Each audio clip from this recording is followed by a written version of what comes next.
بسم اللہ الرحمن الرحیم. السلام علیکم ورحمۃ اللہ وبرکاتہ ایوری ون. آج میں بہت ایکسائٹیڈ ہوں کیونکہ میرے ساتھ ماشاء اللہ ہم بہت محبت کرتے ہیں ان سے. ہمارے شیخ، ہمارے scholar professor doctor Hammad Lakhvi صاحب، اور ماشاء اللہ 31 ایئرس سے ایجوکیشن کی فیلڈ، ہائر ایجوکیشن کی فیلڈ سے ان کا تعلق ہے، and currently professor and dean at university of Punjab, faculty of Islamic studies. ماشاء اللہ شیخ بہت انٹرسٹ رکھتے ہیں یوتھ کے ایشوز میں، اور بلکہ ابھی مزے کی بات ہمارے ساتھ ٹیبل ٹینس بھی کھیلی ہے شیخ نے، اور بڑی ان کی زبردست گیم ہے.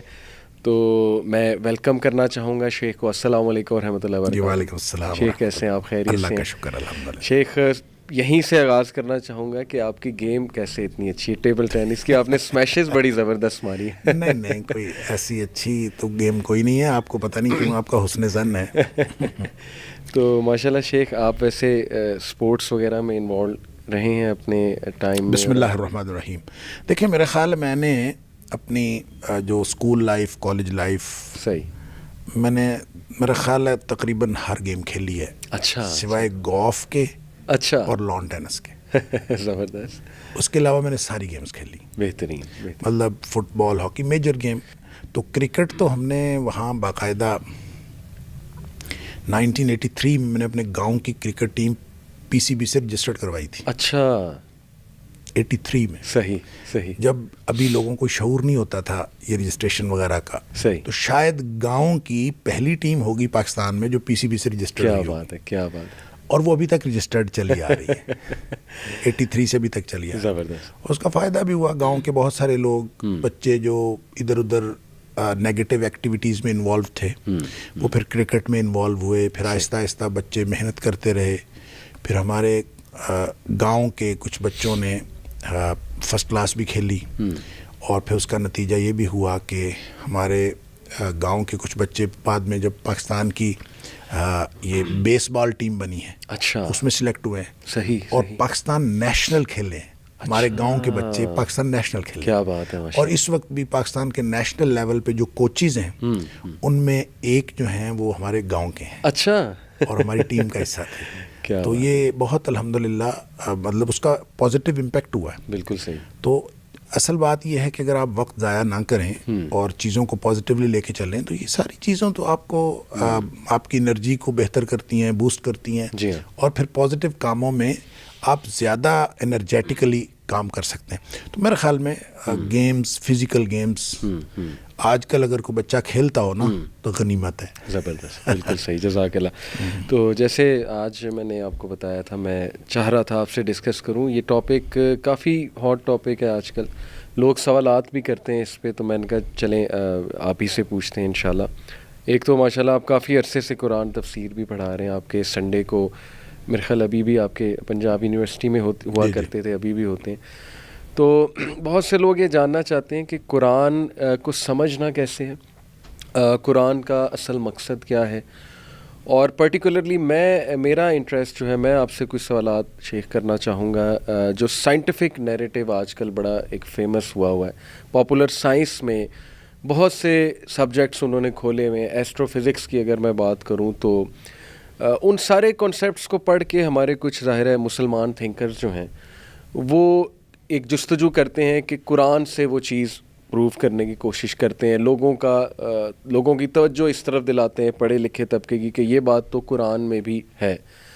تو اس پر بھی کچھ لمٹس بھی ڈسکس میں کرنا چاہوں گا. تو سب سے پہلے تو شیخ میں یہ چاہوں گا کہ قرآن کا مقصد اور قرآن کا سبجیکٹ کیا ہے، اس پہ میں جو ہے آپ سے دیکھیں جی. قرآن کا مقصد ہے ہدایت، تو سبجیکٹ اس کا ہے انسان. اور انسان کی ہدایت کے لیے قرآن نازل ہوا ہے، اور انسان کی تخلیق کا مقصد اللہ کی بندگی. صحیح. وما خلقت الجن والانس الا لیعبدون. بالکل ٹھیک. لہٰذا بندگی کیسے کرنی ہے اس کی پوری ہدایت قرآن میں ہے یا صاحب قرآن کی سیرت میں. بالکل ٹھیک. لہٰذا قرآن کو آپ کبھی بھی نبی اکرم صلی اللہ علیہ وسلم کی سیرت سے جدا کر کے نہیں پڑھ سکتے. اس کی وجہ یہ ہے کہ ایسا تو ہوا ہے تاریخ میں کہ نبی آئے اور کتاب نہیں آئی. ٹھیک. لیکن ایسا کبھی نہیں ہوا کہ کتاب آئی ہو اور ساتھ نبی نہ آیا ہو. اس کا مطلب یہ ہوا کہ جو صاحب قرآن کا اسوہ ہے صحیح، وہ زیادہ امپورٹنٹ ہے. اور قرآن جب نازل بھی انہی پر ہوا ہے، یعنی قرآن مدینہ یا مکہ میں تو نازل نہیں ہوا. صحیح، قرآن کہاں نازل ہوا ہے؟ نبی کریم صلی اللہ علیہ وسلم کے دل پر نازل ہوا ہے، صحیح، آپ کے قلب اطہر پر نازل ہوا. تو پھر نبی پاک صلی اللہ علیہ وسلم نے قرآن بتایا کہ یہ قرآن ہے تو قرآن بنا. صحیح. اب اس کے بعد قرآن کی جو آپ نے تفہیم کی بات کی، اس کو سمجھنا کیسے چاہیے، اور مقصد تو ظاہر ہدایت ہے، اور اس ہدایت کو حاصل کرنے کے لیے میں 2-4 پوائنٹس بھی بیان کرنا چاہوں گا، لیکن اس کا جو باٹم لائن ہے، یا یوں کہہ لیجیے اس کا کرکس جو ہے، صحیح، دیکھیں یہ قرآن نبی کریم صلی اللہ علیہ وسلم پر نازل ہوا ہے، لہٰذا اس کو سمجھانا یہ نبی کریم صلی اللہ علیہ وسلم کی بنیادی ڈیوٹی تھی. وَأَنزَلْنَا إِلَيْكَ الذِّكْرَ لِتُبَيِّنَ لِلنَّاسِ مَا نُزِّلَ إِلَيْهِمْ. ٹھیک، اے حبیب صلی اللہ علیہ وسلم، ہم نے آپ کی طرف نازل کیا ہے تاکہ آپ لوگوں کو بتائیں، لوگوں کے لیے واضح کریں کہ اس کے اندر کیا نازل ہوا ہے. صحیح، لہذا نبی اکرم صلی اللہ علیہ وسلم نے اللہ کے نازل کردہ قرآن کو پورا کا پورا سمجھا دیا. اب اس کے بعد اس کے معنی مفہوم متعین ہو گئے. کوئی بھی شخص جب اس کا مفہوم متعین ہو جانے کے بعد، دیکھیں کوئی چیز ایسی نہیں تھی جو نبی اکرم صلی اللہ علیہ وسلم کے دور میں صحابہ نے سمجھنی چاہی اور اس کی ضرورت تھی اور وہ سمجھ نہیں پائے. بالکل یہ ممکن نہیں ہے. ہاں البتہ کچھ چیزیں ایسی ضرور تھیں جو مستقبل میں وقوع پذیر ہونے والی تھیں، ان کو وہاں اس وقت نہیں سمجھا جا سکتا تھا. قرآن چونکہ ہر دور کے لیے ہے. مثال کے طور پر سورہ نحل کے اندر اللہ کریم فرماتا ہے کہ ہم نے والخیل والبغال والحمیر لترکبوها وزینہ، ہم نے تمہارے لیے گھوڑے، خچر اور گدے بنائے اس لیے کہ تاکہ تم اس پر سواری کرو، اور ویسے بھی یہ زینت کا ذریعہ ہے. یعنی گھر میں گھوڑا بندھا ہوا ہو تو زینت تھی. بالکل صحیح. اب آج کے دور میں تو یہ نہیں ہے. گھوڑا، گدھا اور خچر اس دور میں گاڑیاں تھیں، تو سواری بھی تھی، اور گھر میں اگر ہو تو بڑی شاندار چیز تھی. صحیح. اب آج کے دور میں تو وہ نہیں ہے. آج کے دور میں سواری بھی اور ہے اور زینت کا سامان بھی اور ہے. گھر میں گاڑی کھڑی ہو تو برانڈز جو ہیں، نئے نئے برانڈز کی گاڑیاں کھڑی ہوں، یہ زینت کا سامان ہے. لیکن قرآن میں یہ نہیں کہا. قرآن میں ان چیزوں کی بات کی جو اس وقت ان کے لیے قابل فہم تھی. رہ گئی بات مستقبل کے بارے میں، تو یہ نہیں کہ اس کا تذکرہ نہیں ہے، تذکرہ موجود ہے. لیکن تذکرے کو یوں اجمالاً اللہ کریم نے بیان فرمایا وَيَخْلُقُ مَا لَا تَعْلَمُونَ، اور وہ کچھ پیدا کرے گا جو تم نہیں جانتے. صحیح. اب ظاہر ہے کہ جو کچھ اب ہم دیکھ رہے ہیں، ہو سکتا ہے مستقبل میں اس سے زیادہ جدید سواریاں آ جائیں. لہٰذا قرآن کے اندر ہر اس چیز کی ٹینڈنسی، گنجائش موجود ہے جو چیز مستقبل میں وقوع پذیر ہونے والی ہے. ایسا نہیں ہے کہ قرآن کوئی سویپنگ سٹیٹمنٹ ایسی دے دے کہ وہ وہاں پہ باؤنڈری لائن لگا دے اور اس کے بعد کوئی چیز جو ہے قرآن کے مفہوم میں نہ آئے. یہی قرآن کا اعجاز ہے. لہٰذا نبی کریم صلی اللہ علیہ وسلم کے دور میں ایک ایک چیز نبی کریم صلی اللہ علیہ وسلم نے سمجھا دی. لہٰذا قرآن کی تفسیر کا سب سے پہلا اصول یہ ہے کہ قرآن کی ایک تفسیر کا معنی ہوتا ہے کھول دینا. فسر یفسر، تفسیر کھول دینا. ایک چیز سمجھ میں نہیں آ رہی، قرآن میں کسی جگہ اجمالاً بیان ہوئی ہے، کسی دوسری جگہ اس کو خود ہی کھول دیا. لہٰذا پہلا اصول یہ ہے القرآن یفسر بعضہ بعضا، قرآن اپنی تفسیر خود کرتا ہے. لہٰذا ایک حصے میں کوئی چیز پوری طرح نہیں سمجھ آ رہی، دوسری جگہ سے سمجھ آ جاتی. بالکل صحیح. دوسرا اصول اور دوسرا قرآن کو سمجھنے کا جو سورس ہے وہ نبی اکرم صلی اللہ علیہ وسلم کے فراہمی، کیونکہ آپ کی ڈیوٹی تھی، آپ نے سمجھایا. اور ایسا ممکن نہیں ہے کہ آپ نے سمجھایا نہ ہو. اس کی وجہ یہ ہے کہ یا ایھا الرسول بلغ ما انزل الیک من ربک، اے حبیب صلی اللہ علیہ وسلم پہنچا دیجئے جو آپ کی طرف رب کی طرف سے نازل ہوا ہے. بالکل ٹھیک. فَإِن لَمْ تَفْعَلْ فَمَا بَلَّغْتَ رِسَالَتَهُ، اگر آپ نے یہ نہ کیا تو اس کا مطلب آپ نے تو اپنا ڈیوٹی پوری نہیں کی. تو نبی کریم صلی اللہ علیہ وسلم نے ڈیوٹی پوری کی ہے، تو آپ نے ہر چیز بتا دی ہے. اس کا مطلب ہے آپ نے قرآن کا مفہوم سمجھا دیا ہے. رہ گئی بات یہ کہ قرآن کے مفاہیم میں جدید ذرائع استعمال کر کے آنے والے وقتوں میں قرآن کو اس کے اندر نئی نئی چیزیں شامل کرتے جانا ہو بھی سکتی ہیں، نہیں بھی ہو سکتی. یہ کوئی ایسا اصول نہیں ہے کہ آپ کوئی چیز، اصل میں نا قرآن کی آیات، خود قرآن کہتا ہے 2 قسم کی ہیں.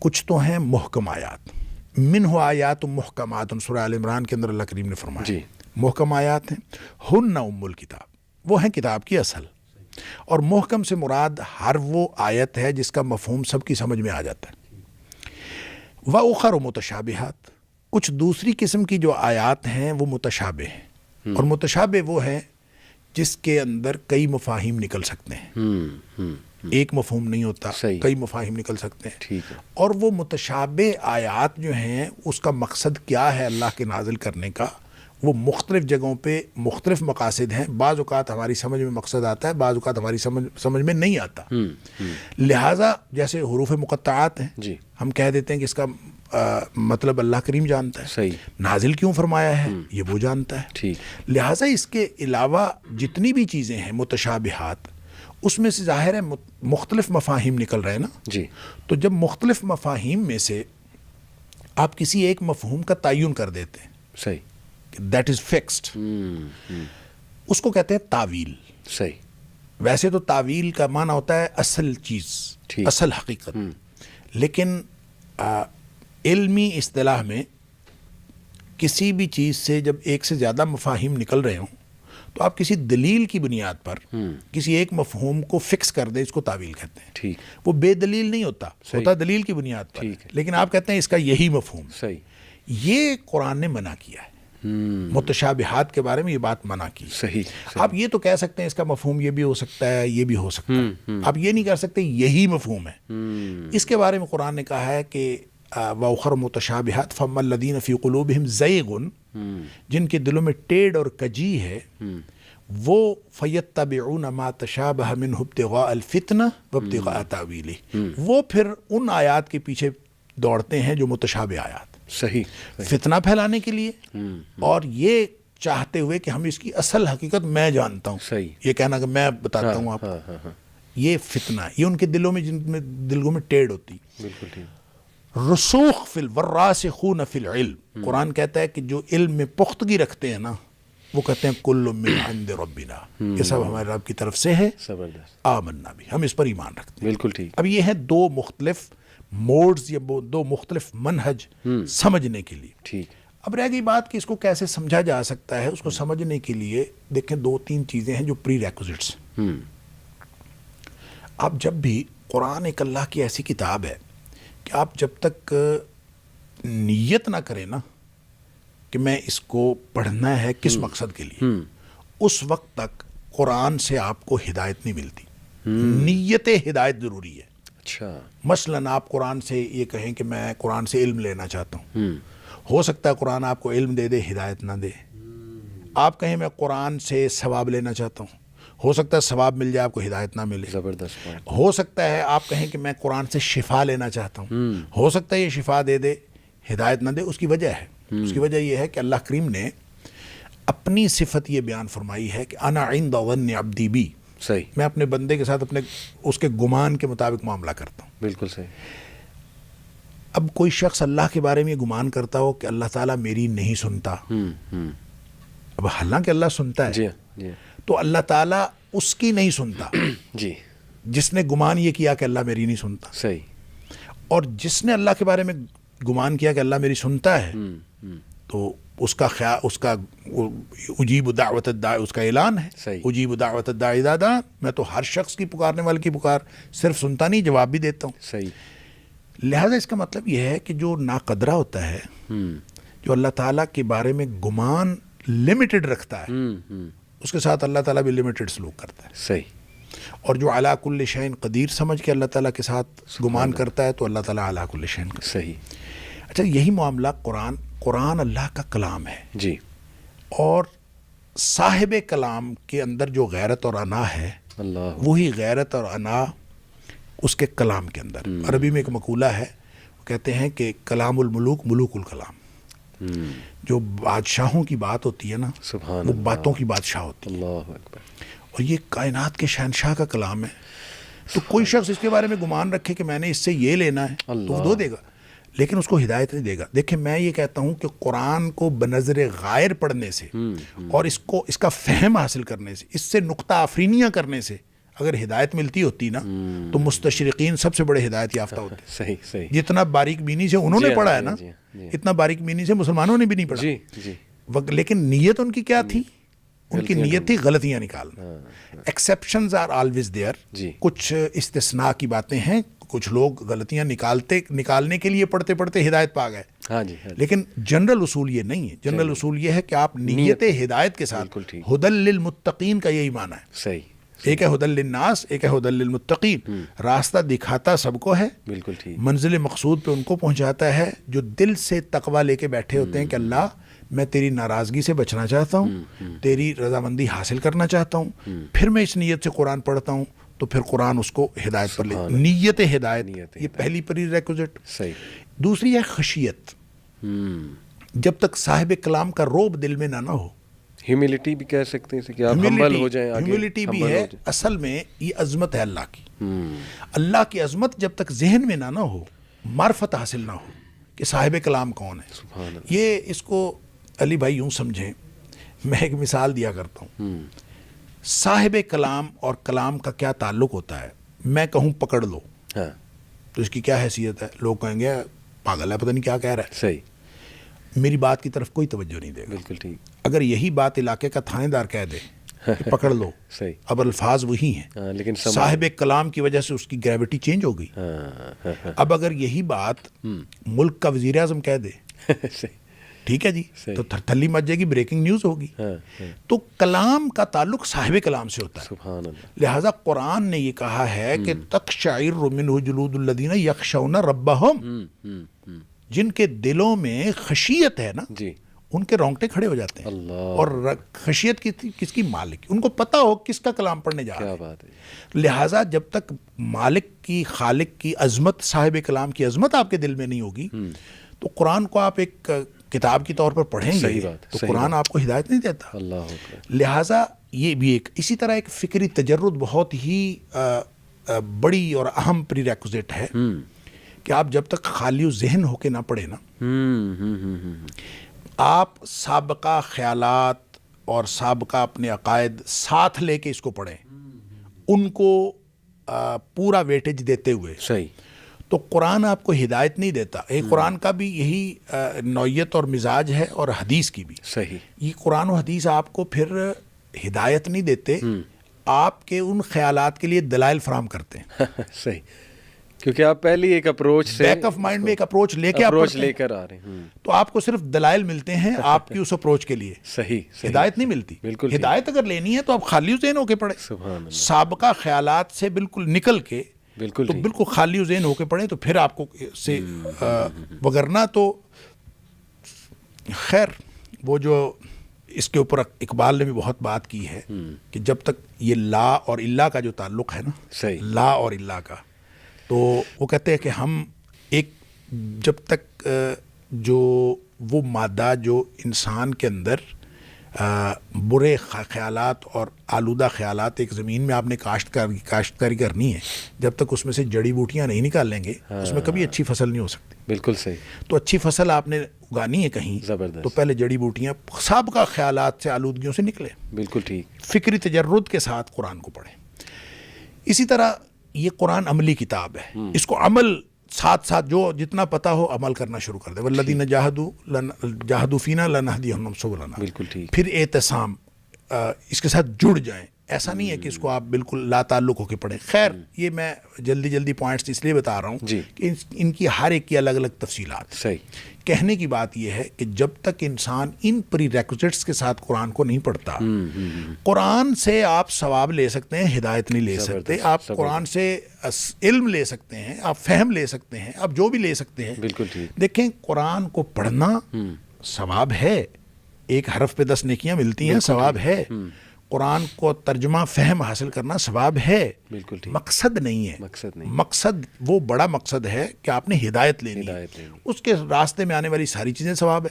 لیکن اگر آپ راستے کی کسی چیز کو مقصد بنا لیں گے تو پھر آپ اصل ہدایت تک, اصل ٹارگٹ تک نہیں پہنچ سکتے. جزاک اللہ شیخ, بہت کمپریہنسولی آپ نے ساری باتیں کی. میں تھوڑا سا سمرائز بھی کرتا ہوں. ایک سب سے پہلے آپ نے مقصد بتایا, اس کی تھیم بتائی, متشابہات کے بارے میں بڑے زبردست اصول آپ نے بتائے. پھر آپ نے یہ جو 5 ماشاءاللہ قرآن کو پڑھنے کے حوالے سے مینرز بتائے.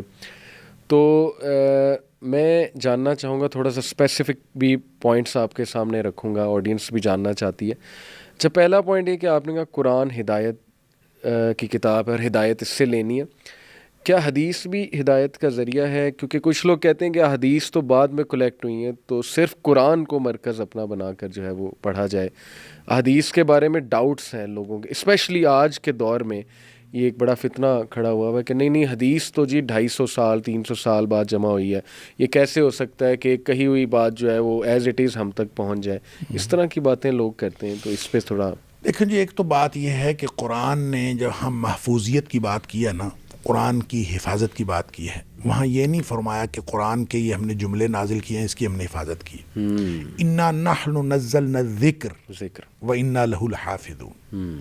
ذکر کہتے ہیں نصیحت کو, اور نصیحت جو ہے قرآن کی نصیحت مکمل ہو ہی نہیں سکتی جب تک صاحب قرآن کا اسوہ ساتھ نہ ہو.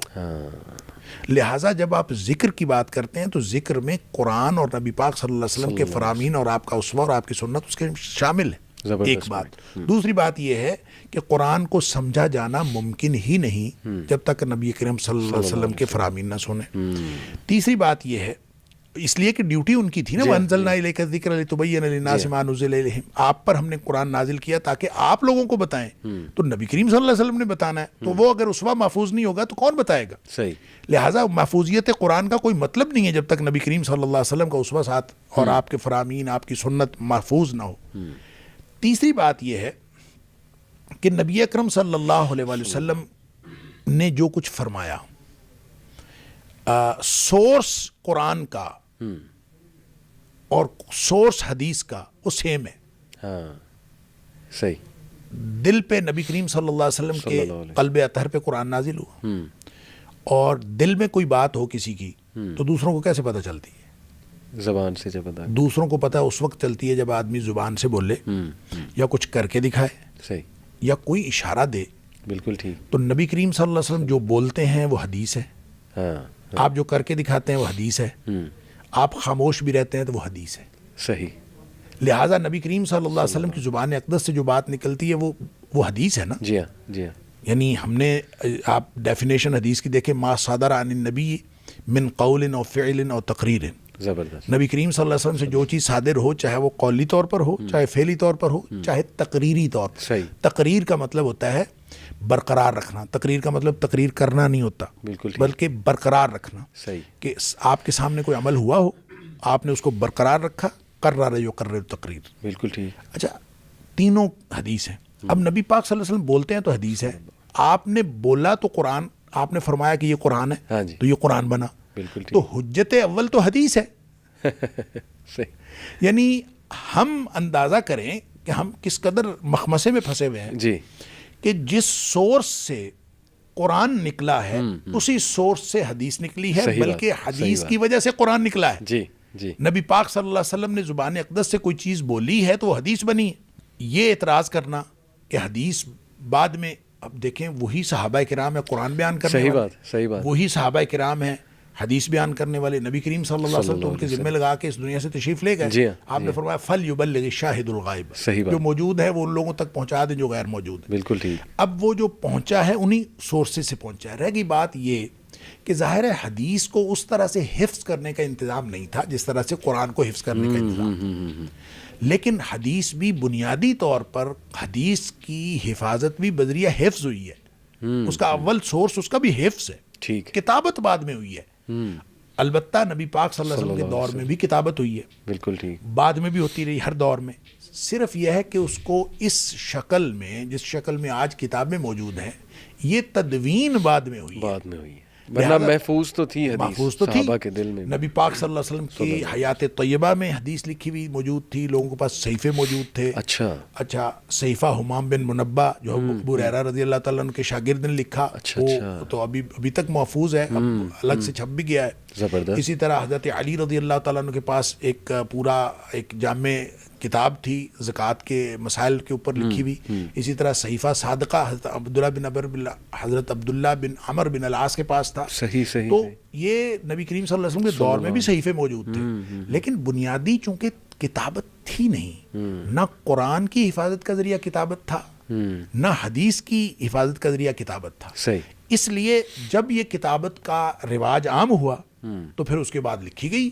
اب دیکھیں آپ، قرآن بھی تو نبی کریم صلی اللہ علیہ وسلم کے دور میں نہیں لکھا گیا، وہ بھی تو حضرت ابوبکر صدیق رضی اللہ عنہ کے دور میں لکھا گیا. تو آپ کہہ دیں کہ نبی پاک صلی اللہ علیہ وسلم کے دور میں نہیں لکھا گیا، لہٰذا اس کو نہیں مانتے. اس لیے یہ تو بڑی عجیب سی بات ہے. دوسری ایک آدھ بات میں ویسے ہی تھوڑا آن اے لائٹر موڈ، لیکن اس کے اندر بھی بڑی وزڈم ہے جی، کہ قرآن نے کہا کہ حرمت علیکم المیتۃ والدم. تمہارے لیے یعنی بہت ساری مثالیں ہیں، لیکن میں یہ مثال خاص طور پہ اس لیے دینا چاہتا ہوں کہ عام طور پہ لوگوں کی سمجھ میں نہیں بات آتی. ویسے تو دیکھیں قرآن ہے واقیم الصلاۃ، قرآن نے تو کہا واقیم الصلاۃ. صحیح. تو صلاۃ قائم کرنے کا کیا مطلب ہے؟ اگر صلاۃ کے آج اگر لغت کی مدد سے آپ قرآن کو سمجھنے کی کوشش کریں تو صلاۃ کے 22 معنی ہیں لغت کے اندر. صحیح. اور یہ جو ہم باربیکیو بناتے ہیں صحیح، یہ بھی صلاۃ کے معنوں میں ہے. اچھا. بانس کو سیدھا کرنے کے لیے جو آگ پہ تپایا جاتا ہے وہ بھی صلاۃ کے معنوں میں ہے. صحیح صحیح صحیح. حتیٰ کہ انسان جو اگر کولے مٹکا کے اور کندھے اچکا کے خاص قسم کی جو چال چلتا ہے اس کو بھی صلاۃ کہا جاتا ہے. اور اس طرح سے اچھا کوئی آدمی کہے اقیم الصلاۃ کا معنی ڈانس کرنا ہے، نعوذ باللہ من ذالک. کوئی کہے اقیم الصلاۃ کا معنی باربیکیو کھانا ہے. صحیح. کوئی کہے جناب کہ بانس سیدھے کرنا ہے، سونا جو ہے وہ اس کا میل کچیل نکالنا ہے. صحیح. یہ نہیں کہا سکتا. کیوں؟ اس لیے کہ معنی متعین ہو گیا. کیسے متعین ہوا؟ صلو کما رأیتمونی اصلی. صحیح. اس طرح سے نماز پڑھو جیسے مجھے نماز پڑھتا دیکھتے ہو نبی پاک صلی اللہ علیہ وسلم. بالکل ٹھیک. اب وہ مفہوم متعین ہو گیا. اب قیامت تک کے لیے کوئی شخص کہے اقیم الصلاۃ کا یہ معنی ہو سکتا ہے، یہ معنی ہو سکتا ہے، کرتا رہے، وہ تو متعین ہو گیا. متعین ہو گیا. اب اس کے بعد وہ لغت کی مدد سے اس کو چینج نہیں کر سکتا. لہٰذا نبی کریم صلی اللہ علیہ وسلم جو بتا دی. اچھا، قرآن نے کہا کہ مردار اور خون حرام ہے. سورہ مائدہ کی آیت نمبر 3، جی، سورہ بقرہ کی آیت نمبر 173، صحیح، سورہ نحل کی آیت نمبر 115. خون اور مردار حرام، خون اور مردار حرام. ٹھیک. اب ظاہر المیتہ اور الدم کا معنی ہے ہر قسم کا خون اور ہر قسم کا مردار. صحیح ہو گیا. اب نبی اکرم صلی اللہ علیہ وسلم فرماتے ہیں احلت لکم میتتان و دمان. 2 قسم کے مردار اور 2 قسم کے جو خون ہیں وہ تمہارے لیے حلال ہے. صحیح. اب وہ جو 2 مردار آپ نے حلال فرمائے، الحوت والجراد، مکڑی اور مکھی، مکڑی اور مچھلی، اور اس میں فرمایا کہ والکبد والطحال، وہ جو ہیں خون، وہ الکبد والطحال، وہ جگر اور تلی کہہ لیں یا کلیجی کہہ لیں، وہ جمے ہوئے خون ہوتے ہیں. جی. اب گویا وہ جو مردار ہے نا مچھلی کا، یہ نبی کریم صلی اللہ علیہ وسلم کی حدیث سے جائز ہوا ہے. بالکل ٹھیک. میں یہ کہا کرتا ہوں کہ جو لوگ حجیت حدیث کو نہیں مانتے کم از کم مچھلی کھانا تو چھوڑے یا اس کو ذبح کر کے کھایا کرے. تو جب وہ مچھلی کا مردار کھا لیتے ہیں تو پھر حدیث کی حجیت کے تو وہ قائل ہیں. صحیح بات ہے. جو آدمی مچھلی کھاتا ہے اور اس کو اسی طرح پکڑ کے کھاتا ہے بغیر ذبح کیے، تو اس کا مطلب ہے نبی کریم صلی اللہ علیہ وسلم کی حجیت کی حدیث کا قائل. لہٰذا اس کو یہ بالکل ایک مغالطہ ہے. جی. نبی کریم اچھا، اور پھر جو آدمی حدیث کے بارے میں مشکوک ہے نا، علی بھائی حدیث کے بارے میں سوال وہ کرے جو پہلے حدیث کو پڑھے. صحیح. آپ نے فزکس پڑھی ہے تو فزکس کے بارے میں وہ سوال کریں جو پہلے فزکس پڑھے. ہاں جی. کیمسٹری کے بارے میں وہ سوال کریں جو پہلے کیمسٹری پڑھے. بالکل ٹھیک. جس نے کیمسٹری پڑھی نہیں ہے وہ یہ سوال کر دے کہ H2O کیوں ہے. ٹھیک. مطلب HO2 کیوں نہیں. صحیح.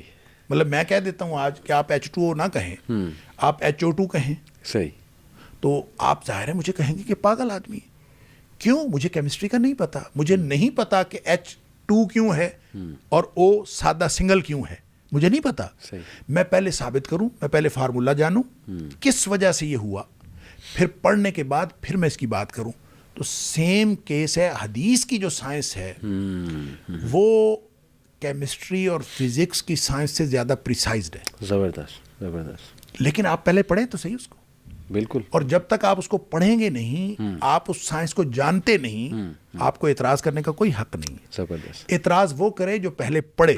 بالکل ٹھیک. لہٰذا بچے, میں ایک بچہ مجھے کہتا جی وہ سنا ہے جی حدیث تو 250 سال بعد لکھی گئی. میں نے کہا بیٹا کیا کرتے ہو آپ؟ کہتے میں ایف اے میں پڑھتا ہوں. میں نے کہا میرا بیٹا آپ ابھی یہ سوال نہ کرو, آپ پہلے ایف اے کرنے کے بعد حدیث پڑھو. بالکل ٹھیک. حدیث پڑھنے کے بعد پھر آپ سوال کرنا. صحیح. لہٰذا یہ اس کے اندر پوری پریسیجن ہے.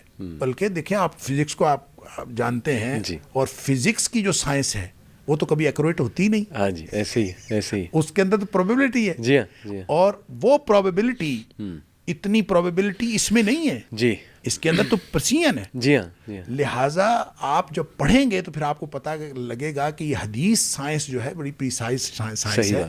تو جو لوگ اس پر اعتراض کرتے ہیں اور جو لوگ اس کے یعنی حدیث کے بارے میں جو بھی بات کرتے ہیں, دراصل وہ حدیث سے ناواقف ہیں. ان کو میرا مشورہ یہ ہے کہ وہ علم حدیث پڑھیں, اور پڑھنے کے بعد پھر میں عرض کروں, میں نام نہیں لینا چاہتا, بر صغیر کے بڑے بڑے مفسر, بڑے بڑے علماء جنہوں نے تفسیر میں خدمات دی ہیں, جی, لیکن جب انہوں نے حدیث پہ اعتراض کیا ہے نا, وہ اتنا ادنا اور سطحی اعتراض ہے کہ انہوں نے خود پڑھا ہی نہیں. ان کا فیلڈ تفسیر تھا. تفسیر پڑھ کے وہ ٹھیک ہے آپ تفسیر پہ بات کریں, ان پہ اس پہ آپ کو جو اللہ تعالیٰ نے علم دیا ہے وہ اس کو لوگوں تک پھیلائیں. جی. لیکن جب آپ حدیث کی بات کرتے ہیں تو پہلے آپ حدیث پڑھیں, اور پڑھنے کے بعد پھر بات کریں. بہت ریزنیبل شیخ آپ نے پوائنٹ بتایا. بلکہ مزے کی بات کہ یہی کچھ لوگ جو اعتراض کرتے ہیں نا, یہ ایرسٹوٹل اور پلاٹو کے کوٹس کو اس طرح مانتے ہیں جو کہ ہزاروں سال پرانے, حدیث سے بھی اتنے پرانے, ان کو یہ کہتے ہیں وہ اوتھینٹک ہے, وہ ہم تک صحیح پہنچا ہے, لیکن حدیث پہ اعتراض ہو جاتا ہے. تو آپ نے جو بات کی نا کہ حدیث محفوظ ہے اور بعد میں لکھی بعد میں گئی, لیکن الحمدللہ اس کا جو محفوظ ہونے کا ایک پروسیس تھا وہ تو تھا ہی.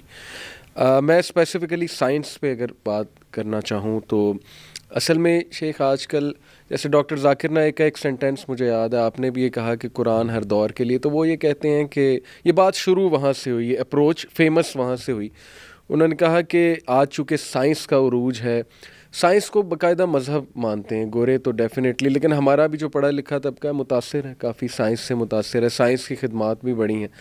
تو وہ یہ کہتے ہیں کہ اس اپروچ کو استعمال کرنا کہ ہم چلو پڑھے لکھے طبقے پہ ایک امپریشن ڈالنے کے لیے, تھوڑا سا روب ڈالنے کے لیے قرآن مجید کا ہم کچھ سائنس کی بات کریں, تھوڑا انہیں سمجھانے کے لیے, تو اس میں کیا کیئر کرنی چاہیے, اور یہ کس حد تک آپ سمجھتے ہیں کہ یہ؟ دیکھیں سائنس ایک علم ہے. علم کی بنیادی طور پر دو قسمیں ہیں, ایک علم وحی ہے اور ایک ہے انسان کا وہ پوٹینشل فار نالج جو اللہ کریم نے ابتدائی آفرینش اس میں رکھ دیا تھا. وَعَلَّمَ آدَمَ الْأَسْمَاءَ كُلَّهَا. بالکل ٹھیک. انسان کو بطور انسان, بطور جنس اللہ کریم نے ساری کائنات کا علم بطور ایز اے پوٹینشل رکھ دیا. ٹھیک ہے. اب اس نے ایکسپلور کرنا ہے, وہ ساری زندگی ایکسپلور کرتا رہے. اس کو ہم بالکل ناجائز علم نہیں کہہ سکتے, یہ بالکل جائز علم ہے. آپ سائنس پڑھیں, ساری زندگی پڑھتے رہیں, ٹھیک ہے, لیکن اس پر ایمان رکھنا یہ ہمارے ذمہ نہیں ہے.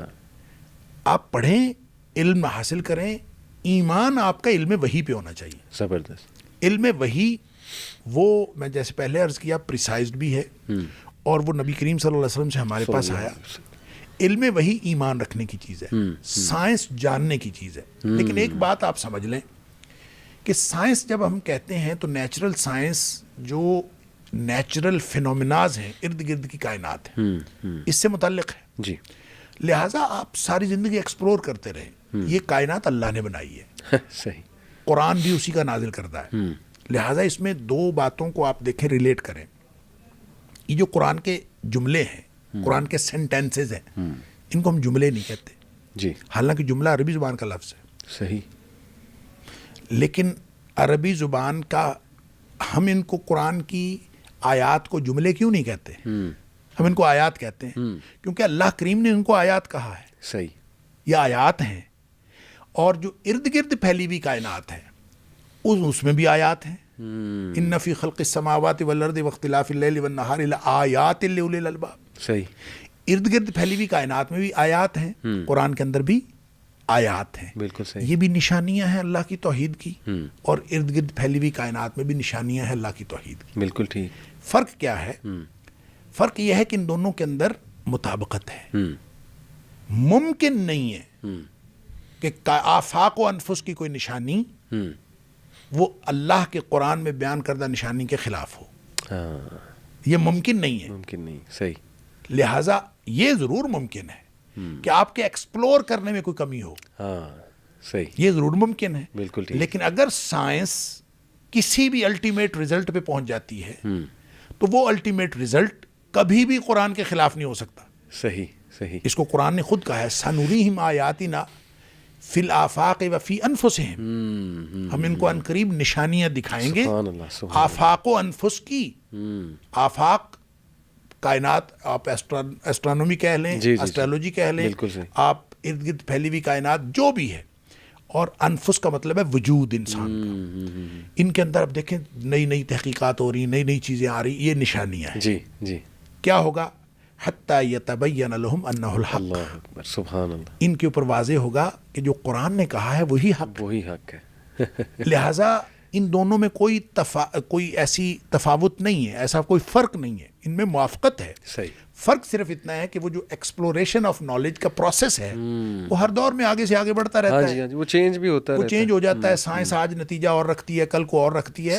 لیکن کسی بھی فیلڈ میں جب الٹیمیٹ نتیجہ ہوگا تو وہ کبھی بھی قرآن کے خلاف نہیں ہوگا. لہٰذا یہ آپ اس کو پوٹینشیل نالج کہیں اور اس کو ایکسپلور کرنا, انسان اپنی پوری ایفرٹ پٹ کرے. تحقیقات جو ہو رہی ہیں نئی نئی, یہ بالکل مستحسن ہے. صحیح. اس کو کرتے رہنا چاہیے. صحیح. اللہ نے جو انسان کی نیچر بنائی ہے یہ اس کے اندر شامل ہے. بالکل صحیح. اور لیکن جو ایمان رکھنا ہے وہ علم وحی پہ ہے. وہ علم سائنس پہ یا اس طرح کی جتنی بھی چیزیں ہیں اس پر ایمان رکھنا نہیں. حتیٰ کہ میں کہتا ہوں تاریخ کا علم بھی ہو, سوشل سائنسز کا علم بھی ہو, اس کے اوپر بھی ایمان رکھنا تو ضروری نہیں ہے. بلکہ ایمان تاریخ کی بات, ہم کہتے ہیں ہسٹوریکل فیکٹ. جی. ہسٹوریکل فیکٹ کیا ہوتا ہے؟ آج آپ کتاب لکھیں ہسٹری کی, کوئی پوچھتا نہیں ہے. تو محمد علی صاحب آج کتاب لکھ دیں اور واقعات کو توڑ مروڑ کے لکھ دیں, آج کوئی نہیں دیکھے گا, 50 سال بعد یہ ہسٹوریکل فیکٹ بن جائے گا. اس میں کون سی, یہ تو بڑا زرخیز فیلڈ ہے کہ آپ جو مرضی لکھیں. تو پھر کیا کریں گے؟ نالج کی بنیاد ایمان رکھنے کے لیے وہ کتاب و سنت ہے. اس پر آپ ایمان رکھیں گے اور ہسٹری کا بھی مطالعہ کریں, فزکس کا بھی مطالعہ کریں, کیمسٹری کا بھی کریں, ساری دنیا کے نالج پڑھیں, مطالعہ کریں, ایمان اس پر رکھیں. زبردست. ہر وہ چیز درست ہے جو کتاب و سنت سے ثابت ہوتی ہے. بالکل ٹھیک. اور ہر وہ چیز غلط ہے جو کتاب و سنت کے خلاف ہے. اور اگر کوئی چیز نہ خلاف ہے نہ مطابق ہے تو اس کے اوپر آپ کو مرضی ہے کمنٹ آپ دے دیں یا کہیں کہ ہو سکتا ہے یہ مراد ہو. لیکن جیسے آپ نے کہا کہ ایک حتمی وہ فیصلہ کر لینا اس سے یہی مراد ہے یا جو میں اخذ کر چکا ہوں وہی ہے, تو وہ ظاہر ہے قرآن مجید میں. لہٰذا سارے علوم کی بنیادیں قرآن میں ہیں. جی. لیکن ان تمام علوم کو جب انسان اپنی جو اس انسان کے اندر پوٹینشل ہے اس کے تھرو جب ایکسپلور کرتا ہے تو اس کے اندر تو نقص بھی ہو سکتا ہے, کمی بھی ہو سکتی ہے, ابھی راستے کی چیز ہو سکتی ہے, تو حتمیت پہ پہنچنے کے لیے وقت لگ سکتا ہے. جی. لہٰذا وہ جو میں نے شروع میں بات کی تھی محکم آیات اور متشابہ, تو پاسبل ہے کہ ایک آیت آج متشابہ ہو اور with the passage of time وہ محکم ہو جائے. وہ یعنی اور وہ کس سے ہوگی؟ وہ سائنسی تحقیقات سے ہوگی. جی. کوئی نئی چیز سامنے آ جائے. صحیح. اور جو میں نے مثال دی تھی وہ یخلق ما لا تعلمون, اور ایسی چیزیں پیدا کرے گا جو تم نہیں جانتے. اب یہ نبی کریم صلی اللہ علیہ وسلم کے دور میں یہ متشابہ تھی. صحیح. کہ کیا پیدا کرے گا؟ جی. کچھ نہیں پتا. آج وہ ریل گاڑی, وہ کاریں, وہ ہوائی جہاز وہ پیدا ہو گئے. جی.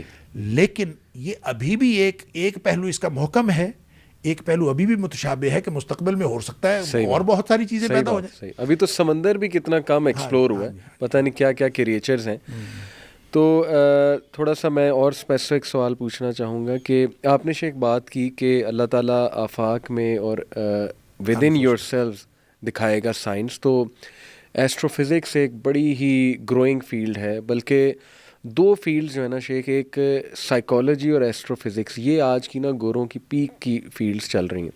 پازیٹیو سائیکالوجی میں پڑھ رہا ہوں شیخ, تو وہ میں پڑھتا ہوں تو مجھے ایسا محسوس ہوتا ہے احادیث کی نا, انہوں نے احادیث سے اصول لیے ہوئے سارے, لیکن گورے اب اس پہ ریسرچ کر رہے ہیں اور وہ بتاتی ہے ہمیں, برین باقاعدہ MRI اسکینز ہو کے پروف کر رہے ہیں وہ کہ انسان کی اگر سوچ ایسی رہے تو وہ ہیلدی رہے گا, ایسی رہے, تو وہ سارے ایسا محسوس ہوتا ہے, بلکہ 100% احادیث سے اخذ اصول ہے. معلوم ہے اس پہ ہمارے ادارے سے پی ایچ ڈی ہوئی ہے. اچھا ہمارے ادارے سے پی ایچ ڈی ہوئی ہے پازیٹیو سائیکالوجی پہ. زبردست.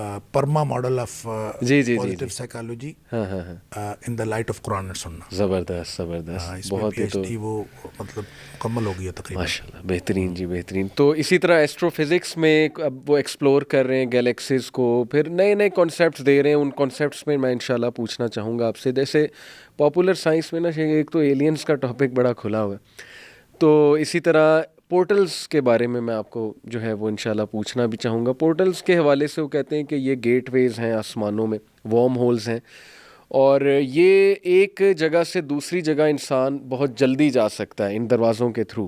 ہائپوتھیٹیکل کنسیپٹ ہے, ابھی فیکچوئل نہیں ہے, لیکن یہ بہت مشہور ایک سائنٹسٹ میں ڈیبیٹ چلی ہوئی ہے, اور وہ بلیو کرتے ہیں کہ یہ ہیں آسمان میں ہیں لیکن ہڈن ہے, ہمیں سم ہاؤ نہیں ابھی نظر آ رہے. تو کچھ لوگ قرآن مجید سے سورہ کہف سے خصوصاً, جیسے میں آپ کو ایک اسپیسیفک ہو کے مثال دیتا ہوں کہ ذوالقرنین علیہ السلام کا جو سفر ہے اس پہ بہت سے کومنٹس میں نے پڑھے بھی اور سنے بھی کہ انہوں نے ایک اور ڈائمنشن, ایک اور دنیا میں ٹریول کیا. وہ یہ ثابت کرنے کی کوشش کرتے ہیں, اور یہ بھی کہ موسیٰ علیہ السلام کو جو جگہ بتائی گئی وہاں پہ اللہ نے بتایا نا کہ تمہیں سرنگ بنتی نظر آئے گی سمندر میں, مچھلی زندہ ہو جائے گی تمہاری, زندہ ہو کے وہ پھر بھاگ بھی گئی وہاں سے.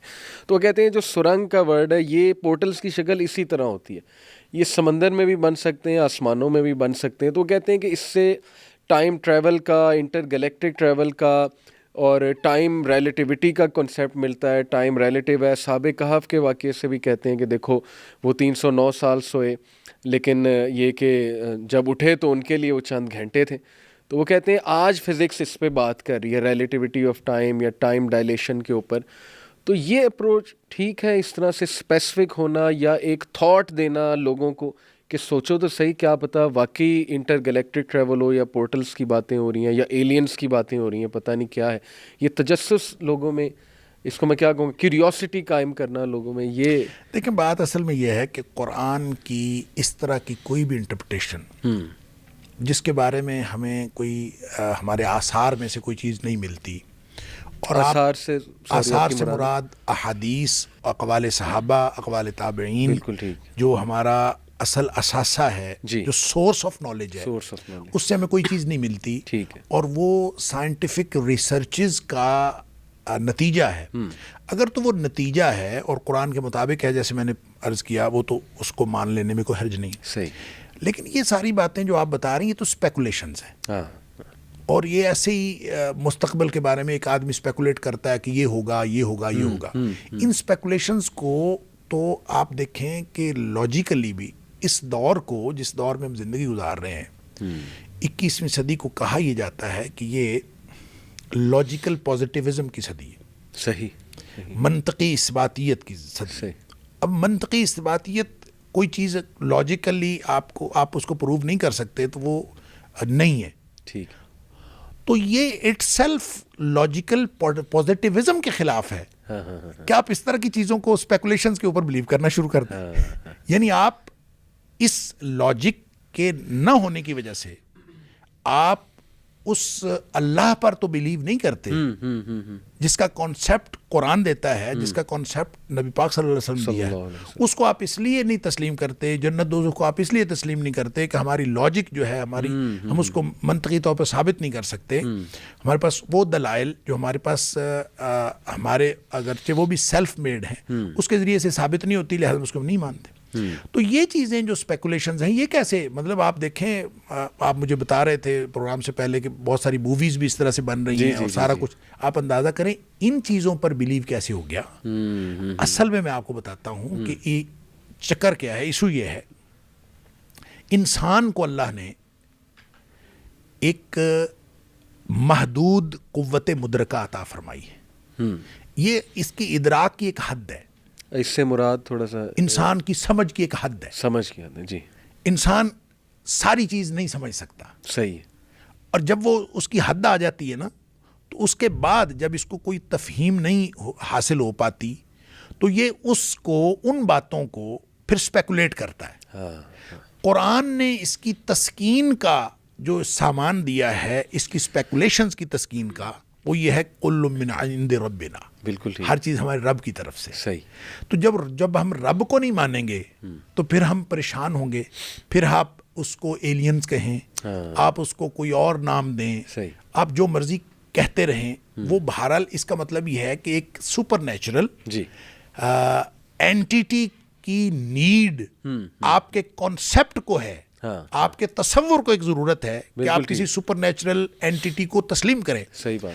تو اس سپر نیچرل اینٹیٹی کو تسلیم کرنے میں آپ کو بڑا تردد ہے، کیونکہ اس کا تعلق مذہب کے ساتھ ہے، اور مذہب میں سے پھر اسلام کے ساتھ ہے. صحیح. تو اس کو آپ نہیں مانتے، لہٰذا اپنی اسپیکولیشنز کے اندر آپ آگے سے آگے چلے جاتے ہیں، کیونکہ انسان کی فطرت ہے. لہٰذا وہ اپنی اس فطرت کو یعنی یوں کہہ لیں ایک تھرسٹ تو موجود ہے، اس تھرسٹ کو کوئنچ کرنے کے لیے یہ نئی نئی چیزیں وہ دیتے رہتے ہیں. اس سے بھی انسان کی تسکین ہوتی نہیں ہے، اس سے اور زیادہ تجسس بڑھتا ہے. صحیح. تجسس کو ایک دم انسان کو یہ پیاس بجھتی ہے جب انسان اللہ پر ایمان کا اظہار کرتا ہے. صحیح. اور وہ جب ہو جائے تو انسان کو فوراً الا بذکر اللہ تطمئن القلوب، اللہ یاد آ جائے تو انسان کے دلوں کو اطمینان حاصل ہو جاتا ہے. لیکن یہ چونکہ وہ اس چاشنی سے وہ لوگ محروم ہیں، تو وہ اپنی اسپیکولیشنز کر کے اصل میں اپنی اس نیڈ کی تسکین کرنا چاہتے ہیں، اس ضرورت کو مکمل کرنا چاہتے ہیں، اور وہ ضرورت اس طرح مکمل نہیں ہوتی. رہ گئی بات کہ کیا قرآن سے ایسی چیزیں ثابت ہوتی ہیں، اور کیا قرآن کی جو سارابا کی بات کی تو سرنگ ہے اور اس سے اس طرح کے پورٹلز بنتے ہیں، مستقبل میں کوئی چیز ایسی ہو بالکل پاسبل ہے. ہم اس کو ڈینائی نہیں کر سکتے، ہم یہ نہیں کہہ سکتے کہ یہ ایسے ہی ہوگا. مستقبل کے کسی واقعے کے بارے میں، مستقبل کی کسی پاسبلٹی کے بارے میں، یہ اوپن پاسبلٹیز کی دنیا ہے، صحیح، غیر معین امکانات کی دنیا ہے. ان امکانات کو ہم معین نہیں کر سکتے. اگر آپ نے معین کر لیا تو یہ دلوں کی ٹیڑھ اور کجی کی دلیل ہے. صحیح بات. اگر آپ نے غیر معین رکھا، یہ بھی ہو سکتا ہے، یہ بھی ہو سکتا ہے، پھر کوئی بات نہیں، ہم اس کو بالکل غلط نہیں کہتے. صحیح. البتہ ذوالقرنین کی بات ہو یا جو آپ نے کہا کہ اس نے جو ٹریول کیا، جی، اس کی ایک انٹرپریٹیشن یہ ہو سکتی ہے کہ اس نے ٹائم ٹریول کیا، یا اس کا جو ہے وہ ٹریول کی نوعیت جو تھی وہ ایک سپر نیچرل تھی. ایسا نہیں ہے. جب آپ اس کو قرآن کی زبان میں بالکل ٹھیک اسی طرح سمجھنے کی کوشش کرتے ہیں کہ جس طرح قرآن نے بیان کیا ہے، تو وہ بالکل قابل فہم ہے. اس کے اندر کوئی ایسی چیز نہیں ہے کہ لازمی طور پر اس کو سپر نیچرل رکھے. لہٰذا یہ اس کی ایک ڈائمینشن ہے، اس کی دوسری ڈائمینشن ہے. دوسری ڈائمینشن والے لوگوں کو ہم یہ نہیں کہتے، وہ بالکل غلط کہتے ہیں، لیکن یہ ان کی اسپیکولیشنز ہیں جی، جو مستقبل میں کبھی کوئی صحیح ہو بھی سکتی ہے. بالکل ٹھیک. ہمیں کوئی اعتراض نہیں ہے اس بات پر. اور قرآن کے اندر، قرآن تو ہے ہی ایک معجزہ، اور یہی قرآن کا اعجاز ہے کہ اس کے اندر ایک بات کے کئی معنی ہو سکتے ہیں. صحیح بات. اور لا تنقضی عجائبہ ولا یخلق عن کثرت الرد. نبی پاک صلی اللہ علیہ وسلم فرمایا کہ اس کے عجائبات کبھی ختم نہیں ہو سکتے، اور یہ کبھی پڑھنے سے پرانا نہیں ہو سکتے. تو یہ قرآن ایک معجزہ ہے. یہ ہو سکتا ہے مستقبل میں کیا کچھ اس سے پتہ چلے گا، اور لوگ کیا کیا چیزیں اس میں سے نکالیں گے. مے بی اور مے ناٹ بی. بالکل ٹھیک. یہ اس کے لیے کوئی ہم حتمی تعین. دیکھیں میرے پاس ایک آدمی آیا، وہ کہتا ہے کہ قرآن، میں نے پوچھا کیا کر رہے ہو؟ کہتا میں آج کل تحقیق کر رہا ہوں. اچھا. میں نے سمجھا شاید ایم فل کر رہا ہوگا، پی ایچ ڈی کر رہا ہوگا. صحیح. تو میں نے کہا کیا، یہ کئی سال پرانی بات. تو میں نے کہا کیا تحقیق؟ کہتا قرآن پہ تحقیق کر رہا ہوں. اچھا. تو میں نے کہا ایم فل کر رہے ہو، پی ایچ ڈی کہتے نہیں. میں نے کہا پی ایچ ڈی؟ کہتا نہیں. میں نے کہا کس ڈگری کے لیے آپ تحقیق؟ کہتے نہیں ڈگری کے لیے نہیں کر رہا. صحیح. تو میں نے کہا کیا تحقیق کر رہے؟ صحیح. باہر لمبی بات ہے، خلاصہ اس کا یہ ہے کہ وہ آدمی سائنس ٹیچر تھا. اچھا.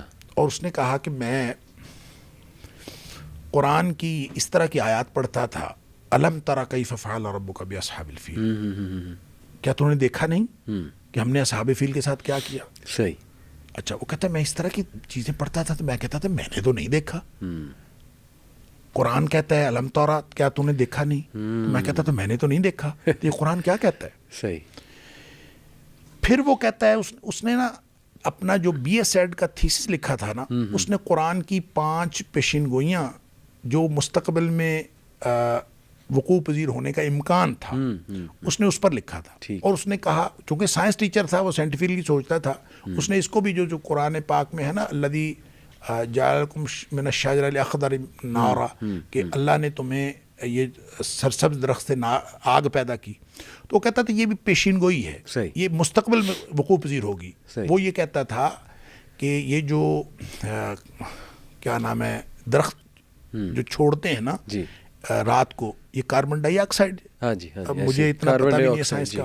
کاربن ڈائی آکسائڈ یہ چھوڑتے ہیں جی اور آکسیجن یہ لیتے ہیں، انہیل کرتے ہیں. اور کاربن ڈائی آکسائڈ جو ہے یہ اگر کاربن مونو آکسائڈ بن جائے تو وہ برننگ گیس ہے. جی ہاں جی ہاں، اچھا اس طرح کا کوئی اس نے مجھے بتایا، وہ برننگ جنگلات گیس میں ہے. آگ بھی لگ جاتی اسی لیے. اچھا وہ یہ کہتا ہے کہ یہ جو ہے نا، اگر وہ کہتا ہے اس کا مطلب یہ ہے کہ آئندہ یہ ہوگا کہ پیوند کاری کے ذریعے سے ایسے درخت پیدا ہو جائیں گے کہ دیکھیں ایک انٹرپریٹیشن تو اس کی چکماک کا درخت ہے تو اس کی ٹہنیاں رگڑیں تو آگ پیدا ہوتی ہے. صحیح. لیکن وہ کہتا ہے ایک دوسری انٹرپریٹیشن یہ مستقبل میں ہوگی. کیا کہ وہ کہتا ہے کہ یہ ایک درخت ہوگا اور وہ یہ بار بار یہ کر کے نا پیوند کاری، تو ایک ایسا درخت پیدا کر لیا جائے گا سائنٹیفکلی جس میں سے برننگ گیس نکلے گی. صحیح. اور وہ گھروں میں ہر گھر میں ایک درخت لگا لیا جائے گا، صحیح. بجائے گیس کا سلنڈر لینے کے اور گیس کا کنیکشن لینے کے ہر گھر میں ایک درخت ہوگا. اور اس درخت کے تنے میں جو ہے نا وہ پائپ لگا ہوا ہوگا، اچھا، اور اس میں سے جو ہے گیس نکل رہی ہوگی.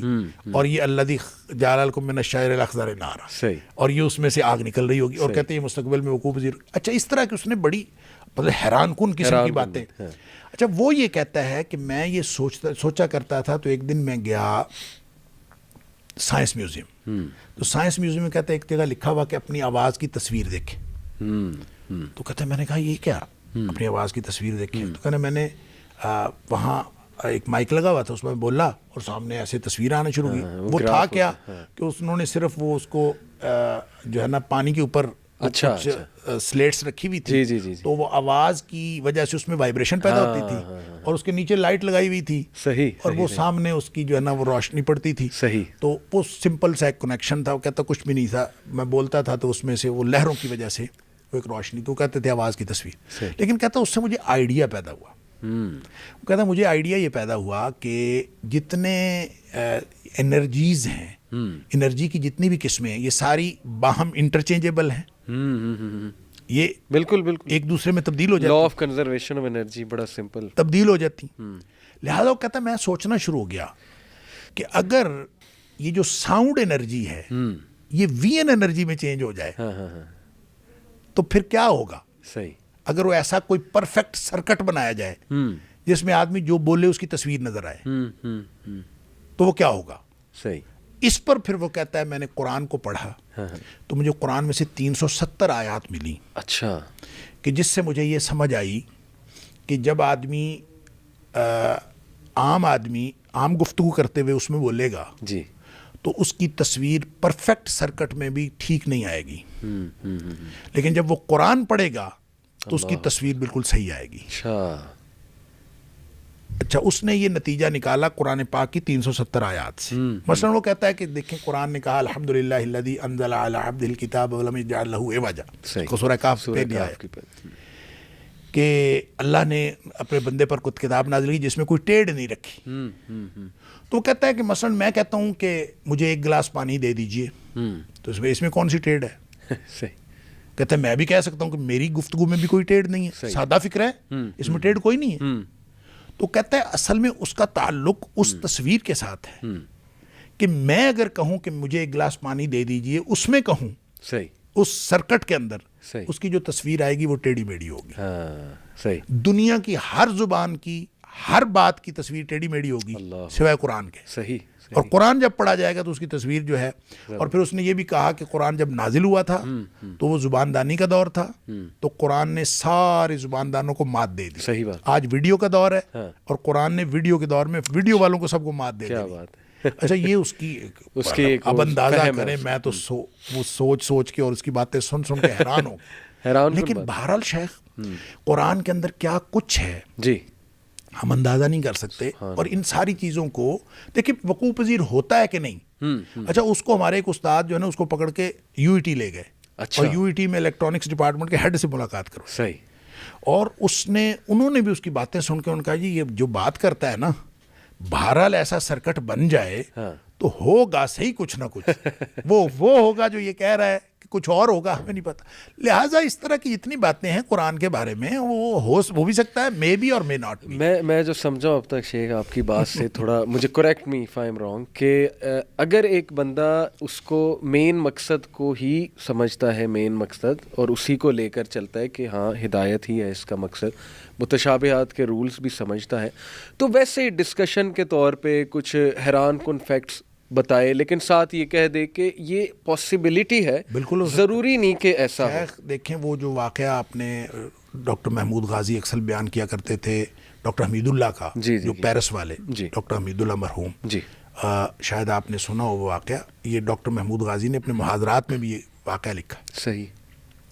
وہ کہتے ہیں ڈاکٹر حمید اللہ چونکہ فرانس میں تھے, اور وہ کہتے ہیں میں فرانس میں جتنا عرصہ رہا اوسطاً 2 لوگ روزانہ مسلمان ہوتے رہے, اور وہ کہتے ہیں کہ جو بھی میرے پاس مسلمان ہونے آتا تھا میں لکھ لیتا تھا, اس سے پوچھتا تھا تم مسلمان کیوں ہوئے, تو 7 وجہ لکھ لیتا تھا کہ یہ مسلمان کیوں ہوئے.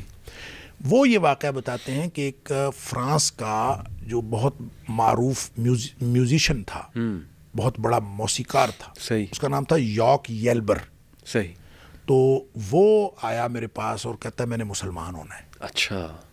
تو کہتے میں نے اس سے پوچھا کہ تم نے مسلمان کیوں ہونا ہے, تو اس نے کہا کہ میں اپنے کسی مسلمان دوست کے ساتھ مسلمانوں کی کسی فنکشن میں گیا.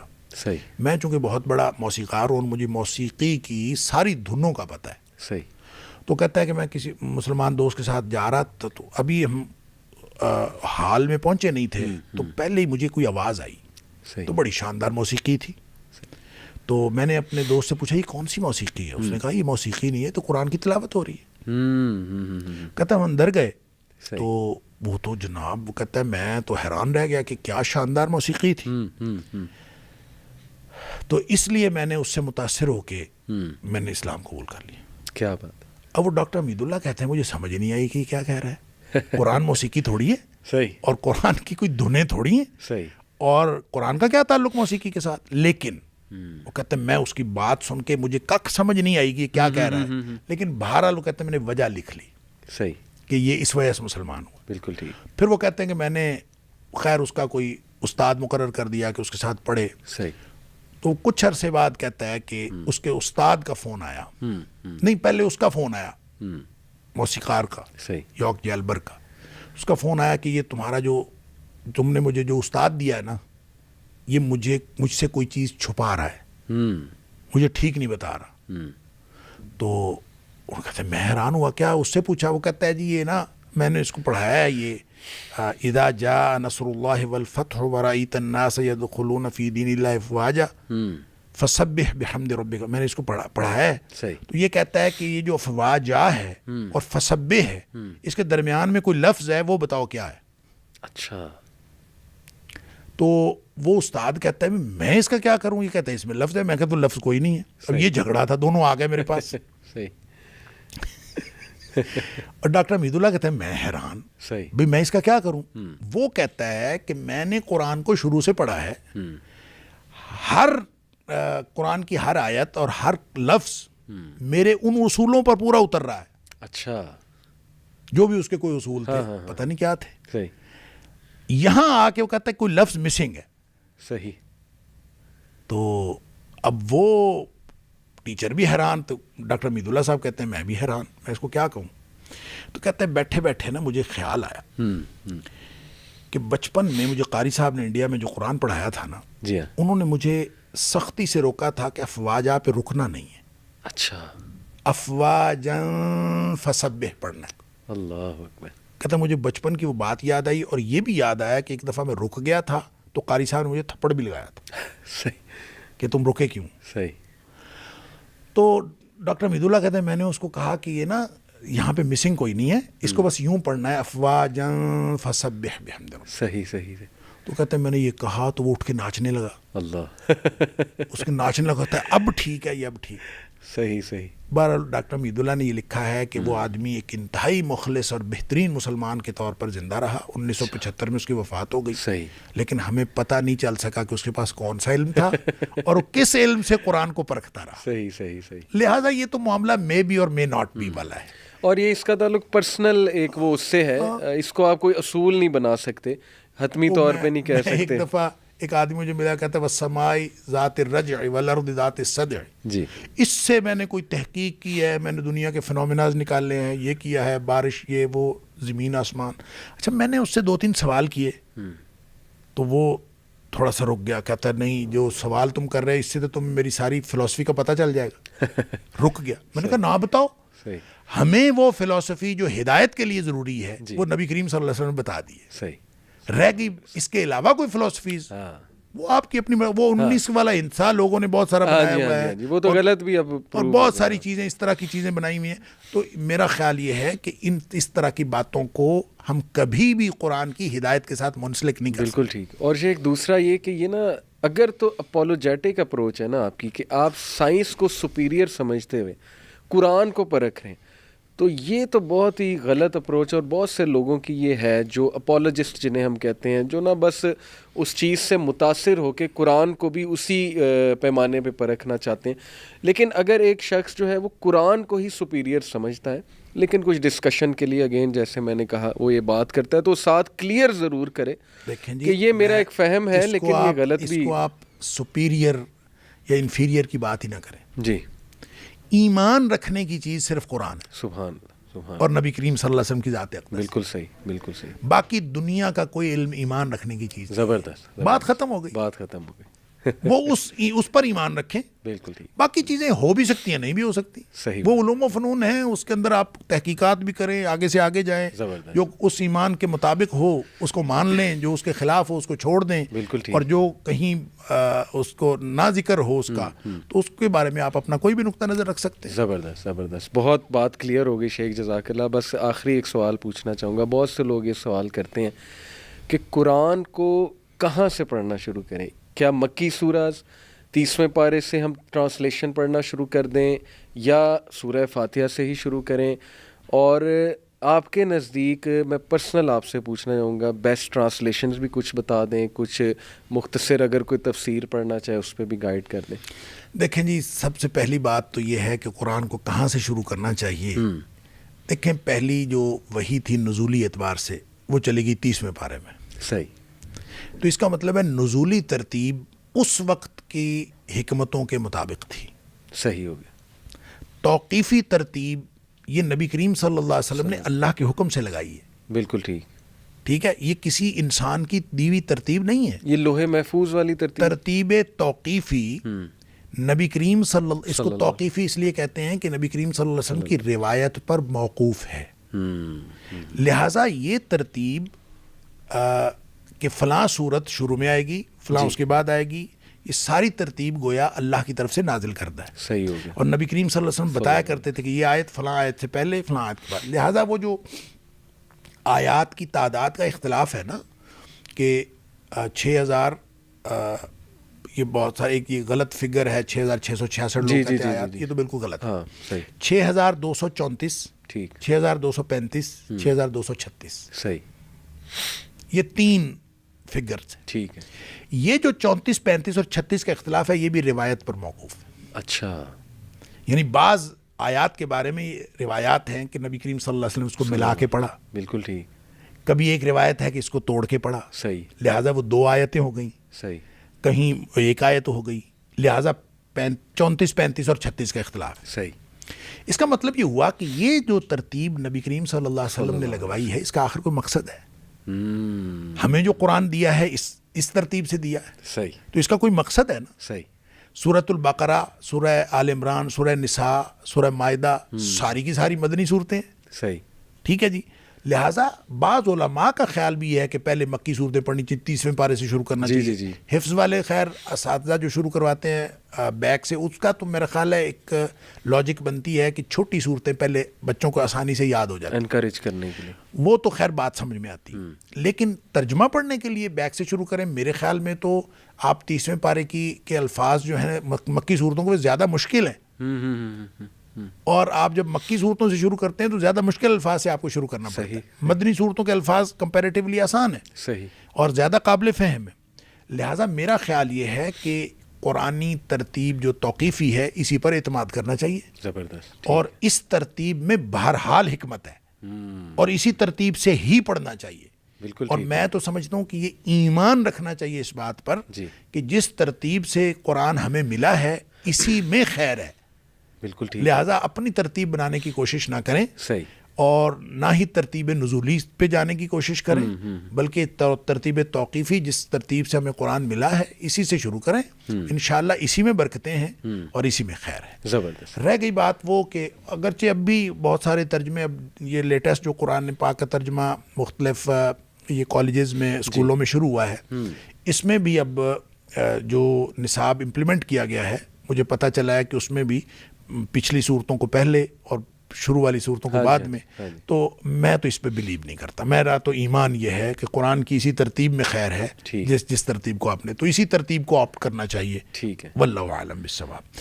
دوسری بات جو آپ نے کہا کہ ٹرانسلیشنز, لیکن ٹرانسلیشنز جو ہیں لفظی بھی ہوتے ہیں, با محاورہ بھی ہوتے ہیں. صحیح.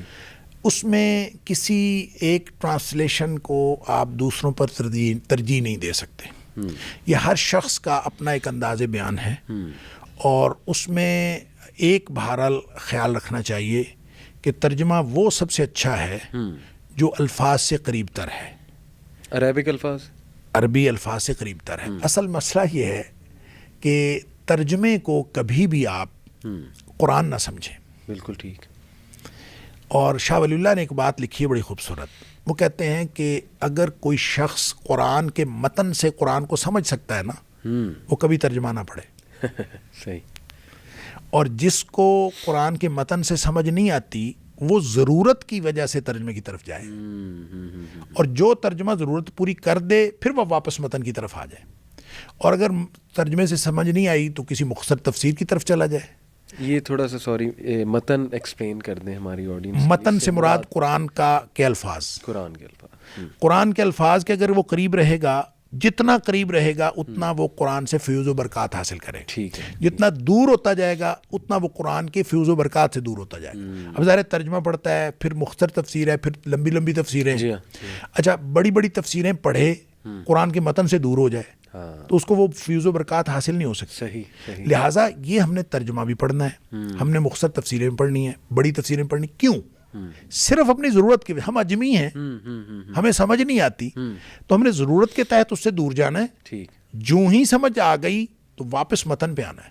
زبردست. اگر یہ رکھیں گے تو پھر ٹھیک ہے. باقی جو جہاں تک بات ہے ترجموں کی, تو ترجمے دیکھیں, معانی القرآن دارالسلام سے چھپا ہے, لفظی ترجمہ بھی ہے, اس میں باب محاورہ بھی ہے, وہ بڑا اچھا ترجمہ ہے.